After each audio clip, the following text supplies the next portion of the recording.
8. Previous written records. As far as possible, consistent with our mandate, we have endeavored to utilize and to some extent coordinate the existing records having to do with the life of Jesus on Urantia.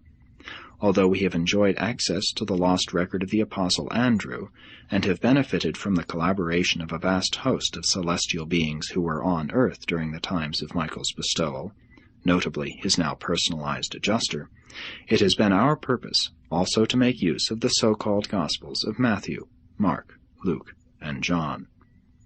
These New Testament records had their origin in the following circumstances. 1. The Gospel by Mark. John Mark wrote the earliest, excepting the notes of Andrew, briefest and most simple record of Jesus' life. He presented the Master as a minister, as man among men.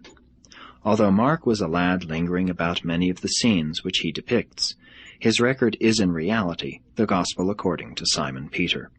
He was early associated with Peter, later with Paul. Mark wrote this record at the instigation of Peter and on the earnest petition of the church at Rome. Knowing how consistently the Master refused to write out his teachings when on earth and in the flesh, Mark, like the apostles and other leading disciples, was hesitant to put them in writing. But Peter felt the church at Rome required the assistance of such a written narrative, and Mark consented to undertake its preparation. He made many notes before Peter died in A.D. 67, and, in accordance with the outline approved by Peter and for the church at Rome, he began his writing soon after Peter's death. The Gospel was completed near the end of A.D. 68. Mark wrote entirely from his own memory and Peter's memory. The record has since been considerably changed, numerous passages having been taken out, and some later material added at the end to replace the latter 1/5 of the original Gospel, which was lost from the first manuscript before it was ever copied.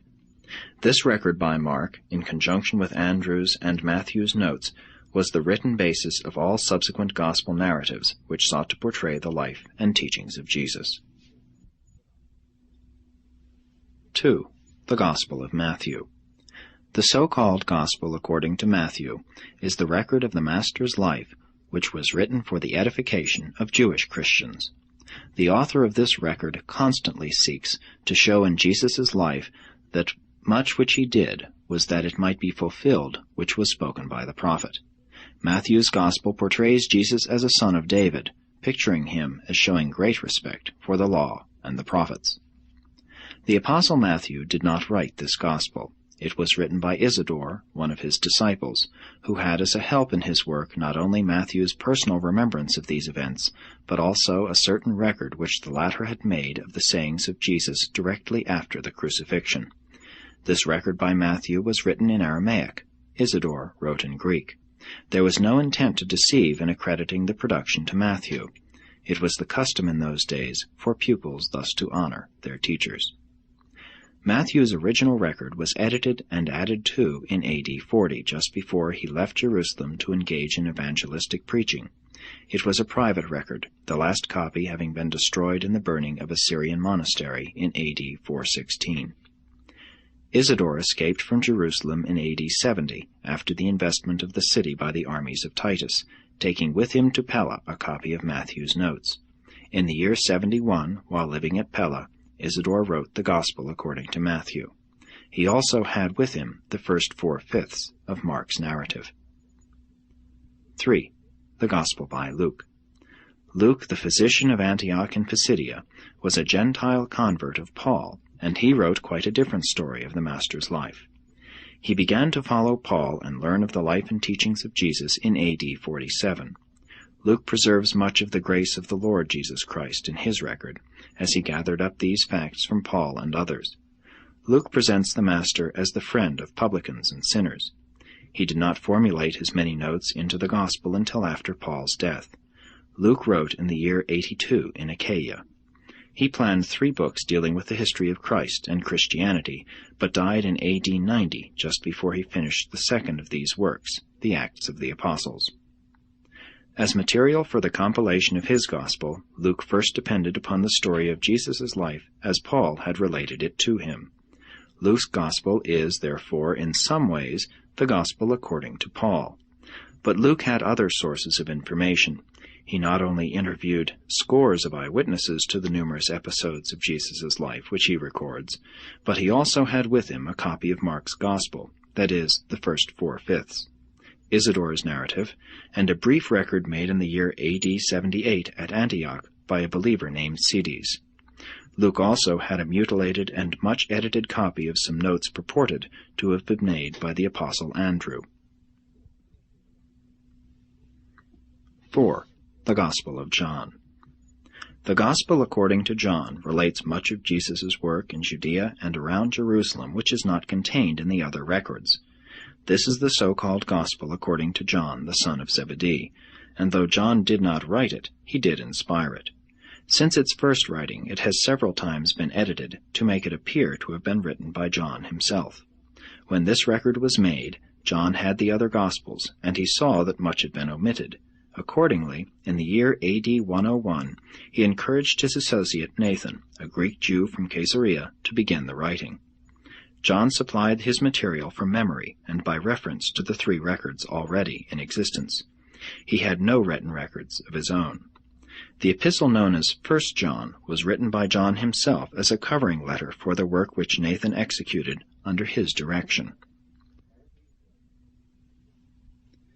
All these writers presented honest pictures of Jesus as they saw, remembered, or had learned of him, and as their concepts of these distant events were affected by their subsequent espousal of Paul's theology of Christianity.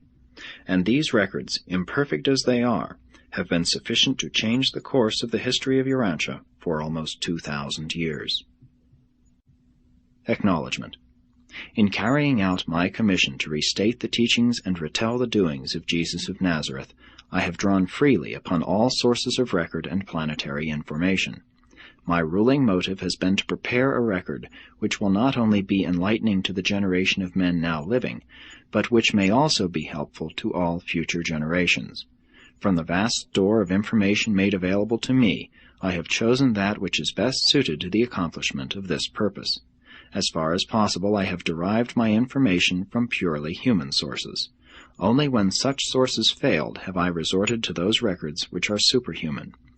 When ideas and concepts of Jesus' life and teachings have been acceptably expressed by a human mind, I invariably gave preference to such apparently human thought patterns. Although I have sought to adjust the verbal expression the better to conform to our concept of the real meaning and the true import of the Master's life and teachings, as far as possible I have adhered to the actual human concept and thought pattern in all my narratives.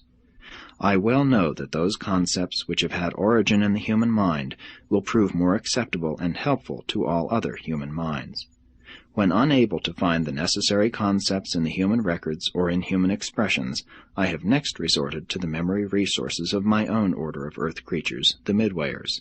And when that secondary source of information proved inadequate, I have unhesitatingly resorted to the superplanetary sources of information. The memoranda which I have collected, and from which I have prepared this narrative of the life and teachings of Jesus, aside from the memory of the record of the Apostle Andrew, embrace thought gems and superior concepts of Jesus' teachings assembled from more than 2,000 human beings who have lived on earth from the days of Jesus down to the time of the inditing of these revelations, more correctly, restatements. The revelatory permission has been utilized only when the human record and human concepts failed to supply an adequate thought pattern. My revelatory commission forbade me to resort to extra-human sources of either information or expression until such a time as I could testify that I had failed in my efforts to find the required conceptual expression in purely human sources. While I, with the collaboration of my 11 associate fellow Midwayers, and under the supervision of the Melchizedek of Record, have portrayed this narrative in accordance with my concept of its effective arrangement and in response to my choice of immediate expression, nevertheless, the majority of the ideas and even some of the effective expressions which I have thus utilized had their origin in the minds of the men of the many races who have lived on earth during the intervening generations, right on down to those who are still alive at the time of this undertaking. In many ways I have served more as a collector and editor than as an original narrator. I have unhesitatingly appropriated those ideas and concepts, preferably human, which would enable me to create the most effective portraiture of Jesus' life, and which would qualify me to restate his matchless teachings in the most strikingly helpful and universally uplifting phraseology. In behalf of the Brotherhood of the United Midwayers of Urantia, I most gratefully acknowledge our indebtedness to all sources of record and concept which have been hereinafter utilized in the further elaboration of our restatement of Jesus' life on earth.